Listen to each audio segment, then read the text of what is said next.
In fact माझी सुद्धा खूप इच्छा आहे इथे येऊन तुमच्यासोबत थोडा टाइम स्पेंड करायची, पण कामाचा लोड एवढा आहे त्यामुळे शक्य नाही झालं. म्हणून मी राणीला पाठवून दिलं, एवढंच. बाकी आमच्यात सगळे व्यवस्थित आहे, तुम्ही काही काळजी करू नका. घ्या चहा.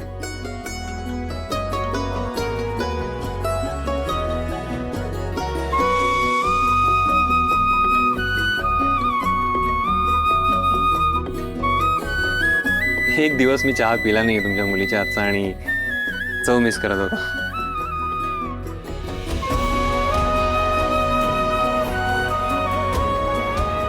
चहा छान झालाय. अहो नुसतं चहाचंच काय म्हणताय? आता थांबा, संध्याकाळी जेवणच जावा.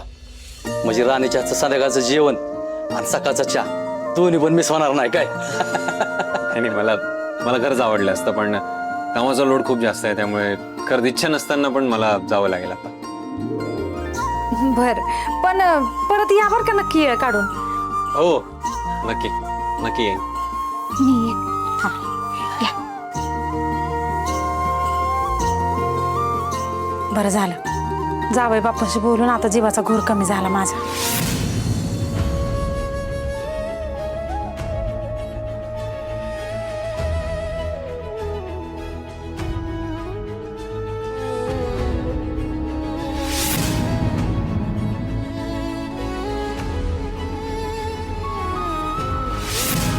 काही बोलायचंय का? नाही, तुम्हाला? नाही. इंद्रजीत, ते बोल ना. हे बघा, मला नाही माहित तुम्हाला माझ्यापासून काय वेळ हवा, पण मी करते समजून घेण्याचा प्रयत्न.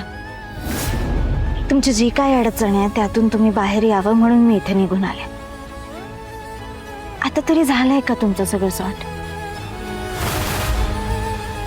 काय झालंय नेमकं? अशी कोणती गोष्ट आहे जी नाही सांगू शकत आहात तुम्ही मला? काय चुकीचं घडलंय तुमच्याकडून?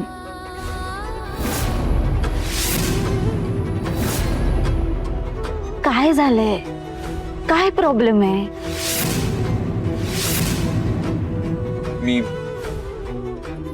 मला ना राहू द्या, नका सांगू. नाही, मी रागाच्या भरात नाही बोलत आहे. मला कळतंय की मी खूप घाई करते, पण मी म्हणते मी वेळ देणार आहे तुम्हाला आणि तोच देत नाहीये. पण मी काय करू? तुम्हाला हे असं टेन्शन मध्ये नाही बघवते मला. ठीक आहे, पण तुम्ही घ्या तुमचा वेळ. तुमचं झालं की मग सांगा मला. थँक्यू. थँक्यू कशासाठी? उलट मी तुम्हाला थँक्यू म्हणायला हवं. तुम्हाला माझी आठवण आली, भेटावं असं वाटलं म्हणून तुम्ही आला तिथे. त्यासाठी खरंच थँक्यू. मला छान वाटले. मला पण छान वाटलं तुला भेटून. तुम्ही इथे आल्यामुळे माझ्या आईबाबांची सुद्धा काळजी मिटली. मी इथे अशी अचानक निघून आले, त्यांना टेन्शन आलं असणार आहे. मलाही त्यांना काय सांगू ते कळत नव्हतं, पण तुम्ही व्यवस्थित समजावलं त्यांना. आता त्यांना सुद्धा टेन्शन येणार नाही आणि मला सुद्धा इथे राहणं जड जाणार नाही. थँक्यू त्याबद्दल. तुम्ही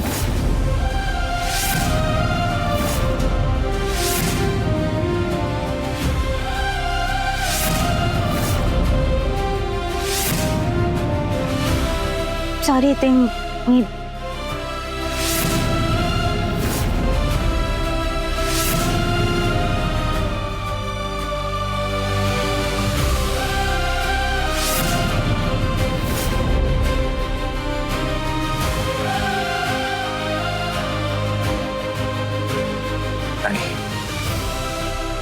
तू ठीक आहेस ना?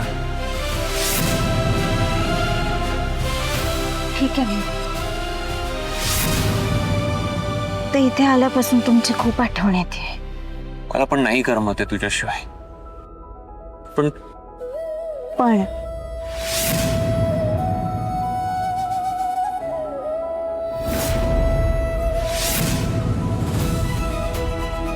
हा पण जोपर्यंत आपल्यातून जात नाही ना तोपर्यंत आपण जवळ येऊ शकणार नाही. तुम्ही घ्या तुमचा वेळ घ्या.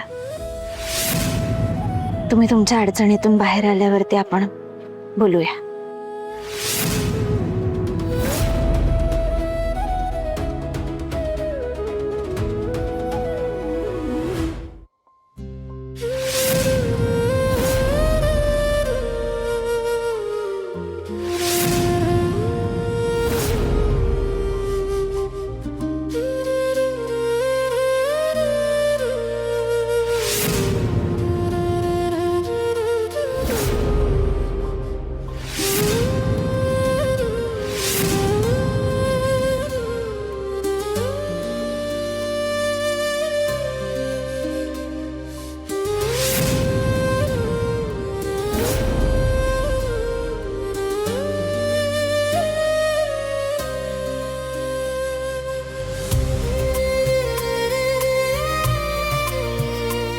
काळजी घ्या.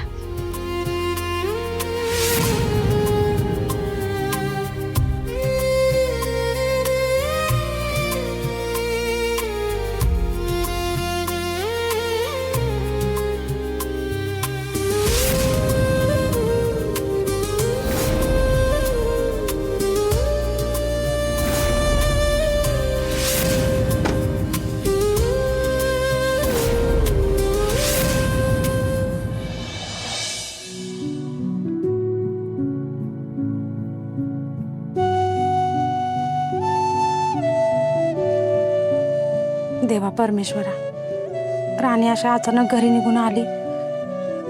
माझा जीव नुसता दडापला होता. काही सुचत नव्हतं. डोक्यात हजार इच्छा, हजार प्रश्न येत होता. राणी भांडून तर आली नसेल ना?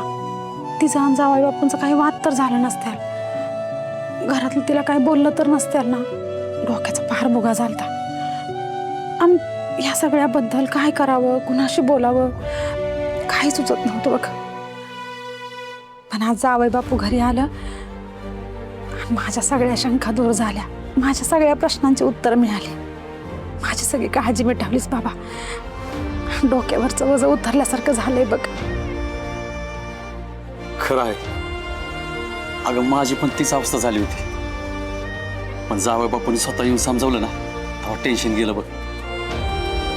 अगं देवाच्या कृपेने आपल्याला सोन्यासारखा जावई मिळाला. ती राणीवर लय प्रेम करतात, तिची काळजी घेतात. अगं एक दिवस झाला नाही ती आली इकडं तर लगेच तिची आठवण काढून तिच्या मागं आलं. माझ्या लेकीचा संसार आणि त्यांचं एकमेकांचं प्रेम असंच राहू दे रे बाबा.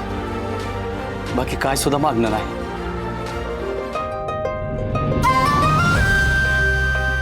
करू का सरांना फोन आता? नाही. आता त्यांना वेळ हवाय. आणि जर असं फोन करत बसले तर चिडचिड करतील ते.